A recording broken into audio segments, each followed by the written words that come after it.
Hello anime lovers, स्वागत है आपका वाइपर एनिमे एक्सप्लेन्ड चैनल पर। और आज हम Uzumaki spiral into horror anime के तीसरे एपिसोड को देखेंगे। इसके पिछले एपिसोड्स की लिंक आपको डिस्क्रिप्शन में मिल जाएगी। तो चलिए जानते हैं आगे की कहानी को बिना किसी देरी के एपिसोड नंबर 3 के साथ। दोस्तों, अब तक इस कहानी में बहुत ही अजीबो गरीब चीजें हो चुकी हैं। लोग स्पाइरल को देखने से पागल हो रहे हैं। कोई सांप बन जाता है तो कोई स्नेल। अब किरी अपने भाई के साथ एक लाइट हाउस में फंस गई थी, पर वो वहाँ से जिंदा बाहर निकल जाते हैं, जिसके बाद उन्हें हॉस्पिटल ले जाया जाता है और किरी लगभग 1 महीने से हॉस्पिटल में भर्ती है। शुइची उसे बताता है कि हमारे कान के अंदर कोकिलिया नाम का एक ऑर्गन होता है जो कि साउंड को डिटेक्ट करता है। उसका शेप एक स्पाइरल की तरह होता है। शुइची की मदर की हालत अब बेहतर हो रही थी, लेकिन वो अब भी स्पाइरल से बहुत ज्यादा डरती है। डॉक्टर कहता है कि उन्हें यूकी को शहर के एक मेंटल हॉस्पिटल में ट्रांसफर कर देना चाहिए। मेंटल हॉस्पिटल का सुन यूकी थोड़ा डर जाती है। इसी समय शुइची की नजर दीवार पर लगे एक चार्ट पर जाती है, जिसमें कान के अंदर एक स्पाइरल जैसा ऑर्गन था। शुइची नहीं चाहता था कि उसकी मदर को इस ऑर्गन के बारे में पता चले। वो पहले ही स्पाइरल से डर के अपने सिर के बाल और उंगलियां काट चुकी है और उन्हें लगता है कि अब उनके शरीर पर कोई भी स्पाइरल नहीं है। अगर उन्हें कान वाले स्पाइरल का पता चला तो पता नहीं वो क्या करेगी। तभी शुइची को खिड़की के बाहर एक बड़ा सा मच्छरों का झुंड दिखता है जो कि स्पाइरल का शेप बना रहा था। किरी भी कहती है कि आजकल कुछ ज्यादा ही मच्छर हो गए हैं, पता नहीं क्यों, जिस पर शुइची बोलता है कि ये सब उज़ुमाकी के कर्ज की वजह से हो रहा है। शुइची अब किरी को बाय बोल यहाँ से चला जाता है और किरी 2 लोगों को कहते सुनती है कि आज सुबह 10 से भी ज्यादा प्रेग्नेंट औरतों को यहाँ हॉस्पिटल में भर्ती किया गया है। वो सब हजारों मच्छरों के काटने से बीमार पड़ गई थी। एक नर्स किरी से आकर कहती है कि मैटरनिटी वार्ड भर चुका है, तो उसे अपना कमरा एक प्रेग्नेंट लेडी के साथ शेयर करना पड़ेगा। किरी देखती है कि ये प्रेग्नेंट लेडी कोई और नहीं बल्कि उसकी कजन केइको है। वो केइको को उसके बेड पर लेटा देती है और उसका सामान निकालने लगती है। किरी को उसके बैग में से एक टूल जैसी चीज भी मिलती है जो काफी भारी थी। केइको कहती है कि उसे ड्रॉर में रख दो और किरी ऐसा ही करती है। अब उसी आधी रात को जब सभी सो रहे थे तो केइको की आंख खुलती है। इधर किरी के फादर उसी तालाब से मिट्टी भर के ले जा रहे थे जिसमें सभी मरने वालों का धुआं जाकर मिलता है। वो उस तालाब के कीचड़ से कुछ मिट्टी के बर्तन बनाने लगते हैं। खैर, अगली सुबह हॉस्पिटल में सबको पता चलता है कि 3 पेशेंट्स की रहस्यमयी तरीके से मौत हो गई है। उन सब के शरीर पर ढेर सारे छेद के निशान थे और उनके शरीर का सारा खून सूख चुका था। शायद उनका मर्डर हुआ था, पर रात में किसी ने कुछ नहीं सुना। सभी को बस मच्छरों की आवाज आ रही थी। किरी केइको को बताती है कि आज रात यहाँ 3 लोगों का मर्डर हो गया है। कितनी अजीब बात है। पर केइको को इस बात से फर्क नहीं पड़ता, बल्कि वो अपने बच्चे की बात करने लगती है जो कि उसके पेट में ही हिलने लगा था। तभी शुइची यहाँ आ जाता है। वो अपने साथ एक मॉस्किटो स्प्रे लाया था। जैसे ही वो एक मच्छर को उड़ते देखता है वो उस पर स्प्रे छिड़क देता है, जिससे मच्छर तो मर जाता है, लेकिन केइको की हालत खराब होने लगती है और वो जोर जोर से खांसने लगती है। शुइची उस मच्छर को उठाते हुए किरी से कहता है कि क्या तुम जानती हो, सिर्फ मादा मच्छर ही खून पीती है जिनके पेट में अंडे होते हैं। वो खून पीकर अपने अंडों का पालन पोषण करती हैं। तभी एक नर्स यहाँ आकर शुइची को कमरे से बाहर निकाल देती है और किरी भी खिड़की खोल देती है, जिससे केइको की हालत थोड़ी ठीक हो जाती है। अब सोते समय किरी केइको से कहती है कि ध्यान रखना कोई मच्छर तुम्हें काट ना ले, जिस पर केइको बोलती है कि इसमें कोई दिक्कत नहीं है, मुझे मच्छर पसंद है, बहुत ज्यादा पसंद है। इतना कहकर केइको सो जाती है। अब आधी रात को मच्छर के भिनभिनाने से किरी की नींद खुलती है। वो कमरे के बाहर जाकर देखती है जहाँ से लाखों मच्छर की आवाजें आ रही थी, लेकिन ये कोई मच्छर नहीं बल्कि ढेर सारी प्रेग्नेंट औरतों का झुंड था। इन सभी के हाथ में एक एक ड्रिल मशीन थी और ये ज़ॉम्बीज की तरह चल रही थी। किरी अब एक औरत का पीछा करती है जो कि एक पेशेंट के पास जाकर उसके गले में ड्रिल से छेद करती है और फिर उसका सारा खून पीने लगती है। इन सब प्रेग्नेंट औरतों पर मच्छर वाला कोई कर्स लग गया होगा। खैर, ये देख किरी चौंक जाती है और वो औरत उसे देख लेती है। वो औरत अब किरी का पीछा करने लगती है। किरी बैसाखी की वजह से दौड़ नहीं पाती। वो औरत उसे मारने ही वाली थी कि तभी आवाजें सुन एक और पेशेंट बाहर आ जाता है और वो औरतें उस आदमी को घेर लेती हैं। एक औरत हवा में स्पाइरल का शेप बनाती है जिससे वो आदमी बेहोश हो जाता है और फिर सभी उसके शरीर में छेद कर उसका खून पीने लगती हैं।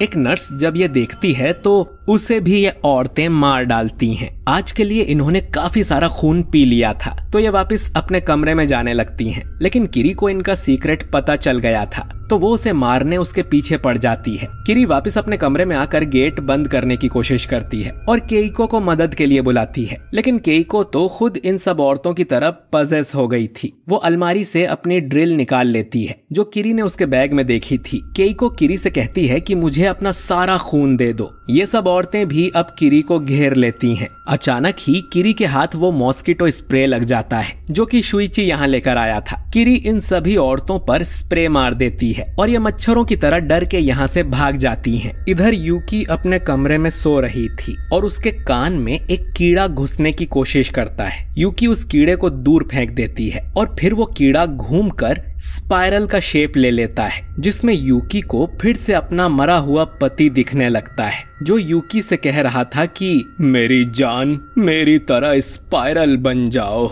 मैं तुम्हारे कान के अंदर जो स्पाइरल है उसमें घुसना चाहता हूँ और वहीं पर सोना चाहता हूँ। जो सुन यूकी चिल्लाने लगती है। अगली सुबह तक सारी प्रेग्नेंट औरतें नॉर्मल हो गई थीं। उनके कपड़ों पर से खून के निशान भी गायब हो गए थे। किरी डॉक्टर्स को बताती है कि उसने रात में क्या देखा, कि ये प्रेग्नेंट औरतें लोगों का खून पी रही थीं, लेकिन वो उसका यकीन नहीं करते। उन्हें लगता है कि किरी ने कोई बुरा सपना देखा होगा और वो लोग मच्छरों के काटने से मरे हैं, क्योंकि उनके शरीर पर ड्रिल के निशान भी गायब थे। तो कोई भी किरी की बात नहीं मानता कि इन औरतों ने अपने बच्चों के लिए खून पिया है और ये खून पिए बच्चे कुछ दिन में पैदा होने वाले थे। इधर यूकी शुइची को बताती है कि उसके कान के अंदर एक स्पाइरल है, ऐसा उसके पिता ने बताया था। शुइची उससे कहता है कि उसके फादर मर चुके हैं और उसने कोई सपना देखा होगा, लेकिन यूकी जिद करती है कि वो अपनी आंखों से चार्ट देखेगी। वो डॉक्टर के ऑफिस में जाती है तो उसने वो चार्ट हटा दिया था। वो यूकी से कहता है कि वो चार्ट बहुत पुराना हो गया था, इसीलिए हमने उसे निकाल दिया। यूकी अब डॉक्टर से पूछती है कि मुझे सच सच बताओ,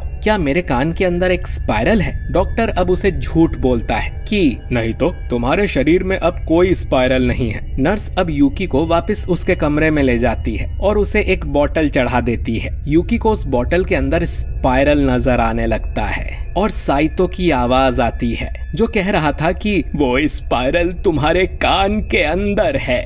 यूकी अपने हाथ से सुई निकालकर बोतल को गिरा देती है, लेकिन वो सुई भी एक स्पाइरल थी। साइतो की आवाज यूकी को बार बार सुनाई दे रही थी। उसे लगता है कि वो उसके कान के अंदर घुस चुका है, तो यूकी ड्रॉर में से एक कैंची निकालती है और उसे अपने कान के अंदर घुसा लेती है। इधर डॉक्टर और शुइची बात कर रहे थे कि अच्छा हुआ उन्होंने वो चार्ट पहले ही निकाल दिया था। यूकी को किसी स्पेशलिस्ट की जरूरत है। तभी इन्हें यूकी के चिल्लाने की आवाज आती है। उसके कान पर पट्टी बांध दी जाती है, पर यूकी अब भी स्पाइरल से डर रही थी और डरते हुए ही यूकी की मौत हो जाती है और उसकी बॉडी को जलाने पर भी आसमान में स्पाइरल बनता है। इधर किरी के फादर को अपनी भट्टी के अंदर स्पाइरल्स नजर आ रहे थे। खैर, कुछ दिनों बाद सभी प्रेग्नेंट औरतें बच्चों को जन्म देती हैं, जो अभी तो नॉर्मल ही लग रहे थे। किरी जब खाना खा रही थी तो उसमें मशरूम भी थे, जिसका स्वाद उसे बहुत ही बेकार लग रहा था। वो शुइची को बताती है कि इन मशरूम से खून की बदबू आ रही है, जैसे कि ये मीट हो। शुइची मशरूम में बने स्पाइरल्स देख डर जाता है। वहीं हॉस्पिटल में बाकी लोग इन मशरूम के दीवाने हो गए थे।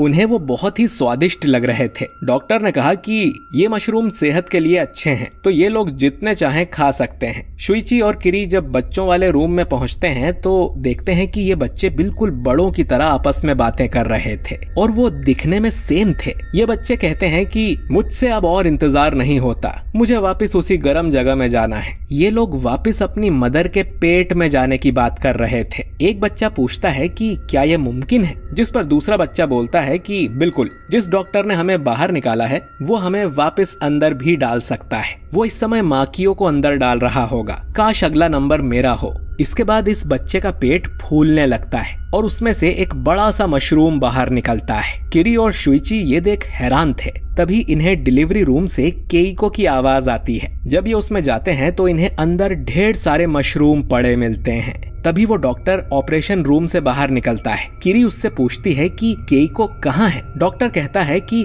बच्चों की क्यूटनेस ही उनका हथियार होता है। वो इन बच्चों की नाल कितनी बार काट चुका है, लेकिन वो फिर से उनके पेट में उग जाती है, जिसका मतलब है कि वो लोग वापस अपनी माँ के पेट में जाना चाहते हैं। किरी समझ जाती है कि मशरूम्स पर बने स्पाइरल्स से डॉक्टर भी पागल हो चुका है। डॉक्टर आगे कहता है कि वो मशरूम ही बच्चों की नाल है, जो कि कटने के बाद अपने आप ही ग्रो हो रही है। डॉक्टर अब एक मशरूम को उठाकर खाने लगता है, क्योंकि उसे वो हेल्दी मानता है और यही मशरूम्स आज सबके खाने में डाले गए थे, इसीलिए किरी को इसमें मीट की बदबू आ रही थी। शुइची अब ऑपरेशन रूम खोलकर देखता है। डॉक्टर ने केइको के बच्चे को वापस उसके पेट में डालकर ऊपर से टांके मार दिए थे। अब बच्चे का पेट भरने के लिए केइको खून पीना चाहती है, तो डॉक्टर किरी को पकड़कर उसे केइको के पास ले जाने लगता है। केइको अपनी सुई जैसी जीभ बाहर निकालती है, लेकिन किरी के हटने से वो जीभ डॉक्टर में जा लगती है और केइको डॉक्टर का सारा खून चूस लेती है। शुइची किरी को लेकर यहाँ से बाहर निकलता है और दो पेशेंट्स इस कमरे के मशरूम देखकर उन्हें खाने लगते हैं और केइको खून पीने के लिए उन दोनों पर भी टूट पड़ती है। इसके आगे क्या हुआ कोई नहीं जानता। किरी को अब हॉस्पिटल से छुट्टी मिल जाती है और किरी के वापस घर आने की खुशी में उसकी फैमिली एक वेलकम पार्टी रखती है, जिसमें वो शुइची को भी बुलाते हैं। शुइची किरी से कहता है कि तुम्हारा घर ड्रैगन फ्लाई तालाब के पास है, जो कि मरे हुए लोगों के स्पाइरल से दूषित हो गया है। शाम को सभी लोग डिनर करने बैठते हैं और शुइची तो खाने पर टूट पड़ता है, क्योंकि बेचारे के दोनों माँ बाप मर चुके हैं और अब उसे ठीक से खाने को नहीं मिलता। किरी के पेरेंट्स शुइची से कहते हैं कि वो कभी भी उनके घर आ सकता है। अब खाना खाते हुए शुइची को प्लेट पर बने स्पाइरल्स दिखते हैं, जिन्हें देख वो डर जाता है। ये प्लेट्स किरी के फादर यासुओ ने बनाई थी। यासुओ शुइची से कहता है कि तुम भी स्पाइरल्स देख सकते हो ना, तुम्हारे पिता ने मुझे बताया था कि असली कला क्या होती है। उन्होंने कहा था कि मैं अपने बर्तनों में स्पाइरल्स बनाने लगूं। जो सुन उसकी आंखें खुल गई थीं और वो अब यही कर रहा है। खाने के बाद किरी की मॉम कहती है कि बेचारा शुइची ठीक से खा भी नहीं पाया और मित्सुओ किरी को बताता है कि उनके फादर अब अजीब बर्तन ही बना रहे हैं। किरी उनके कमरे में जाकर देखती है, जिसमें ढेर सारे स्पाइरल्स शेप के बर्तन पड़े हुए थे, लेकिन साथ ही उसे उनमें इंसानों के चेहरे भी दिखते हैं। दो चेहरे तो बिल्कुल शुइची के मॉम डैड जैसे लग रहे थे। यासुओ अब भट्टी के सामने बैठा था, जिसमें वो अपने बर्तन पकाने के लिए डालता है, लेकिन भट्टी के अंदर से किसी के रोने की आवाज आ रही थी, मानो जितने भी लोगों के स्पाइरल्स तालाब में जाके मिले थे उनकी आत्माएं यासुओ के बर्तन में आ गई हैं, जो कि अब भट्टी के अंदर जल रही थीं। शुइची यहाँ आकर बोलता है कि उसे भट्टी के अंदर देखना है, कोई तो है जो उसे भट्टी के अंदर से पुकार रहा है। यासुओ शुइची को यहाँ से चले जाने को कहता है, मगर भट्टी के अंदर से शुइची को अपने मॉम डैड की आवाज आने लगती है। शुइची अब एक ईंट उठाकर भट्टी का मुंह तोड़ देता है, जिससे उसके अंदर की सारी आत्माएं बाहर निकल जाती हैं। यासुओ और शुइची तुरंत वहां से बाहर निकलते हैं और भट्टी के साथ वो पूरा कमरा ही जल जाता है। कुछ दिन बाद इनके शहर में एक खतरनाक तूफान आता है। लोगों को घर में रहने की सलाह दी जाती है, क्योंकि बाहर जोरों की आंधी चल रही थी और धुआंधार बारिश हो रही थी। ये तूफान अब आगे बढ़ने की बजाय इसी शहर पे आके रुक जाता है, जो कि काफी अजीब बात थी। न्यूज वालों को खंबे से चिपकी हुई क्योको भी दिखाई देती है और इन्हें लगता है कि शायद वो तूफान में मारी गई होगी। मतलब 1 महीने से क्योको की लाश खंबे से चिपकी हुई है और किसी ने उसे नहीं देखा। क्या लॉजिक है। खैर, वो तूफान किरी के घर के ऊपर आके रुका हुआ था और किरी को ऐसा भी लगता है कि कोई उसका नाम पुकार रहा है। ये आवाज मित्सुओ को भी सुनाई देती है और वो कहता है कि ये तूफान की आंख है जो किरी को बुला रहा है। किरी को इस बात पे यकीन नहीं होता, पर तभी शुइची यहाँ आ जाता है और वो किरी को लेके भागने लगता है। तभी एक पेड़ टूटकर इनकी तरफ आता है, पर ये उससे बच जाते हैं। शुइची कहता है कि वो तूफान किरी के पीछे पड़ा हुआ है, अगर वो घर में रहती तो उसकी पूरी फैमिली मारी जाती। इस तूफान को किरी से प्यार हो गया है, इसीलिए वो उसका नाम पुकार रहा था। तूफान अब किरी के आसपास के घरों को तबाह कर देता है, जिससे किरी एक मलबे में फंस जाती है। अब एक लड़की किरी को बाहर निकालने के लिए इनकी मदद करने आती है, लेकिन वो तूफान उस लड़की को किरी समझ के अपने अंदर खींच लेता है, लेकिन बाद में उसे नीचे नीचे थूक भी देता है जिससे वो मर जाती है। तूफान से छुपने के लिए ये लोग एक पुल के नीचे आकर खड़े होते हैं। अगर ये तूफान ऐसा ही रहा तो इनके पूरे टाउन का सफाया हो जाएगा। अब एक मिरर से तूफान इन्हें देख लेता है तो ये लोग एक गटर में उतरने लगते हैं, लेकिन गटर के पानी से एक बवंडर बन जाता है जिसमें घूमते हुए ये दोनों उस तूफान की तरफ खींचे चले जाते हैं। लेकिन उस ड्रैगन फ्लाई तालाब के ऊपर आते ही ये सारा तूफान उसमें समा जाता है और शुइची और किरी को बाहर निकाल लिया जाता है। तालाब के आसपास के सारे घर इस तूफान ने बर्बाद कर दिए थे तो किरी की फैमिली को रहने के लिए उसी गरीबों के मोहल्ले में घर दिया जाता है जिसमें टूटे पुराने घर थे। ये लोग बात कर रहे थे कि इतने पुराने घर इस तूफान में कैसे सही सलामत बच गए। वहीं हम देखते हैं कि कोई आदमी घर के छेद में से किरी को देख रहा था। रात को इन्हें अपने पड़ोस में से डरावनी आवाज आती है। मित्सुओ कहता है कि उसने सुना था कि इस मोहल्ले में एक मॉन्स्टर रहता है, ये आवाज जरूर उसकी ही होगी। जिस पर मित्सुओ की माँ कहती है कि मॉन्स्टर जैसा कुछ नहीं होता, इनके शहर में इतने बड़े बड़े कांड हो गए हैं फिर भी माताजी ऐसा बोल रही हैं। तभी दरवाजे पर इनका पुराना पड़ोसी बाबा काशी आता है। इसका भी घर तूफान में टूट गया था तो ये भी इसी मोहल्ले में रहने आया है। बाबा काशी बताता है कि इनके पड़ोस में एक बूढ़ी माँ और उसका बेटा रहता है। उनके शरीर पर किसी तरह की बीमारी है जिससे वो थोड़ा डरावना लगता है और ये आवाजें भी उसी की हैं। इसीलिए लोगों को लगता है कि यहाँ कोई मॉन्स्टर रहता होगा,